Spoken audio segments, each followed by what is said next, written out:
don't know. Okay, someone's cooking something. Yeah, getting back.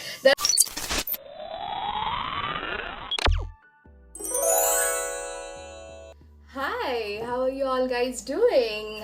Welcome back to A Chaotic Mind. Today I'm here with the monthly wrap up of April.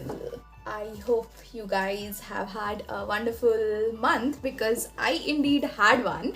I have watched some amazing movies and I have read the best of novels, the best of books. So I'm really excited to share what all happened in this month, what all I could enrich my brain with.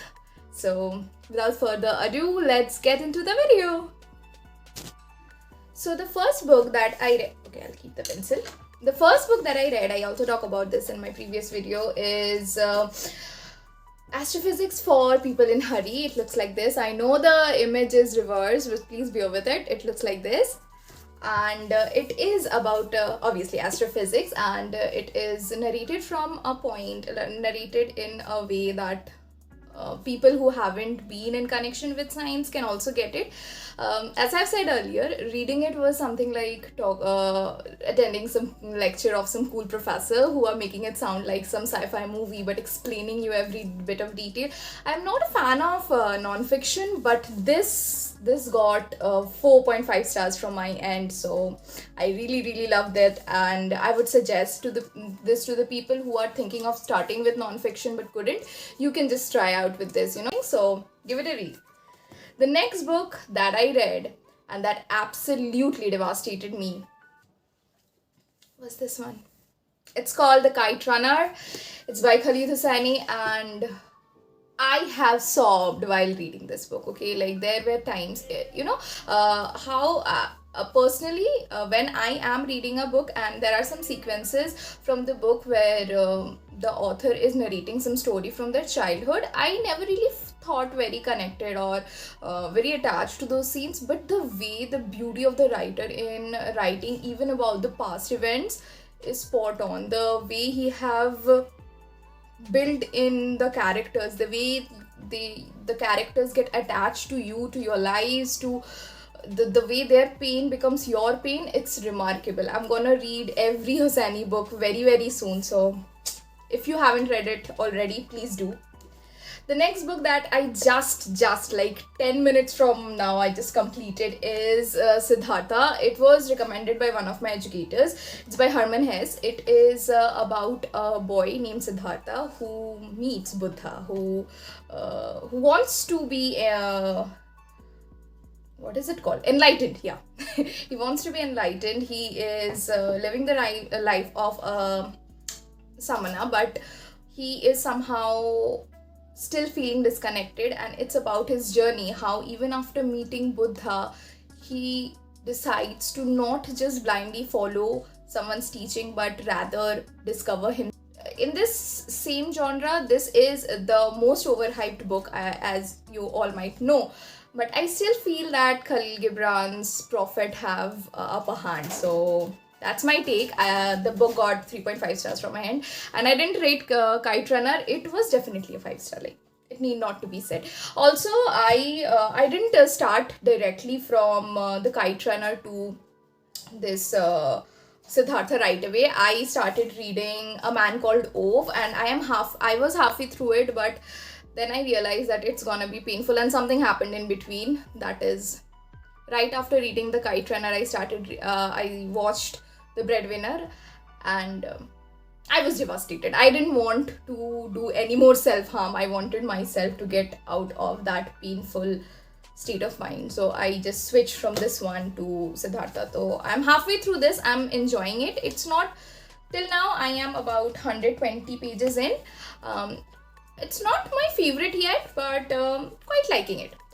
Okay, so these are the 3.5 books that I read in this month, and I have watched quite a few movies. Now, let me start with that. The first movie that I watched is Adam's Project. It is a sci-fi movie. It is about time travel and how the future... What was the name of that guy? Adam, obviously. it's Adam's project. So how future Adams come to meet the present Adam and then do some changes, and we know the effect, right? That the smallest of discrepancy done now can affect to a greater damage in future. But the whole concept revolves around it. But the best part about this movie was that it is not overcomplicated, you know. So Adam project got four stars from my end.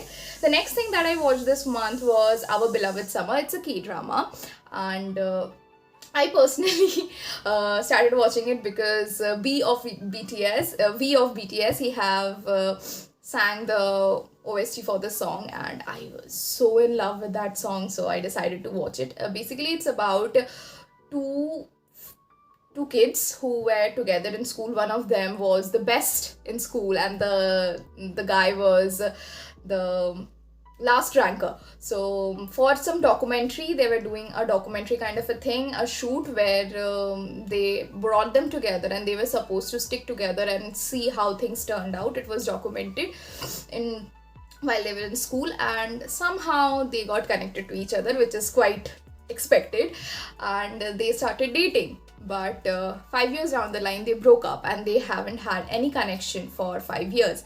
And then they have to meet. And they somehow try to find out that what went wrong, what was it, why it worked, why it didn't, what happened. And it's the journey. It's about, you know, it's strangers to friends to lovers to strangers to lovers kind of a plot, but it's very beautiful. I really enjoyed it. It's not very complicated love story, but I thoroughly enjoyed it. So 4 stars from my end. The next thing that I watch is called Dasvi. Now Dasvi stars Abhishek Bachchan, and I don't know, okay, someone's cooking something. Yeah, getting back. Dasvi, in this, Abhishek Bachchan plays the role of a politician, an uneducated politician, and some consequences lead him to get imprisoned, and the whole politics started working against him, which was once in his favor. So the turn of events happened that he find out that if he have to be in jail, he have to work, he have to provide labor.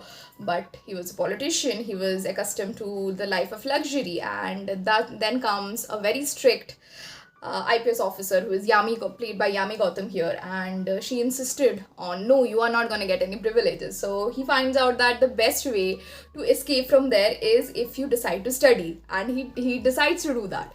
And but somehow when he was just, you know, he haven't passed his class 10 exam, so he decided to do that he will study for his Dasvi. But it's about politics. It's funny, it's hilarious at times. It's a very fun one-time watch, feel good kind of a movie. So I would rate it 4 stars, 3.5 stars. Yeah. The next thing that I watch is The Intern. I hope you all know about it. The Intern is about a retired man who decides to take up a job of an intern, and for the one he starts working, she is an independent woman. She is a entrepreneur. She's a woman entrepreneur. She is in her mid-30s, and the world is going against her. And even though she didn't like her senior citizen intern initially, but that man turns out to be very important person in her life, and it's a very sweet, it's very fun, it's a feel good kind of a movie. So I would rate it 4.5 stars, I guess. The next thing that I watch is Violet Evergarden, and it's an anime. It's a bit on the different side, you know, the storyline, even the way of animation is quite different in this one. In this, the girl Violet Evergarden, she is a doll, I guess they call it a doll. Basically the concept is that she writes letters for people. Now there are people who are uneducated, who don't know how to read and write, so she writes it for them, and it's the story of her life, how her past life have affected her and made her what she is today. And it's a love story. I don't want to over explain it because I know that if I try to, then I'll be really ruining it for you guys. So it's a love story. It's a very heart-wrenching love story. If you guys root for such things, then you should definitely give it a watch. from my end it got 3.5 stars, but it's a good watch. Okay, the next thing that I watch is a Korean movie. Yes, this is a very it's a romance, and it's not that typical, you know, you have to love, you have to be loyal, you have to be doing things morally correct, ethically correct kind of a thing. It's a fun journey of how you can start with the right foot, but things can mess up, and when they mess up you have to just move on and try something new. There's a massive plot twist, so if you root for such things, feel good but having a great plot twist kind of a movie, this one's for you guys. The next thing that I watch is an animated movie. It's called The Breadwinner. If you haven't watched it, it's a masterpiece. You should, but be prepared to be broken inside. I didn't cry while watching it, but it did broke me. It is set in Afghanistan when the Taliban's rule was at its peak. Riches have turned into rags, and how their life became miserable, and yet small little things kept them happy. It's about that. It's a beautiful story. It's wonderfully narrated. The animation is a bit different, but you're gonna love it. The next movie that I watched is Gangubai. I know, very late, but I really wanted to watch it in theaters, but somehow I just couldn't. And after it was provided on Netflix, I decided to watch it. I had so high expectations from, you know, I love Bansali movies. I had so high expectation, and right after the poster was revealed like few years back, I instantly started googling, even heard an audio story. If you guys are interested, I will attach it in my description somewhere. I just cannot believe that the main elements that were there in that audio story, it was not there in the movie. The color palette was pretty. There were not even that visually pleasing scenes, you know, that I have got in Ram Leela or Padmavat or Bajirao Mastani or any movie that he have directed. It's just a pleasure to watch, but it was not such with Gangubai. I'm really disappointed. The last movie with which I'll conclude is called The Terminal. I guess you all have watched it, and if you haven't, then it's high time that you should. It's about a man who is supposedly from Croatia, and he lands in America, and right then his country gets into a war, and the official status of the country is dissolved. So the man basically belongs to no one, and because there is no country, there is no authority at his backing, so he is barred to stay in the terminal of New York, and he ends up staying there for really long time. And he indeed have a person there. He indeed have a reason to stay there. Like there is a bit of romance, there is a bit of thrill, there is a bit of what to say. It's basically a feel good movie. It's a remarkable movie.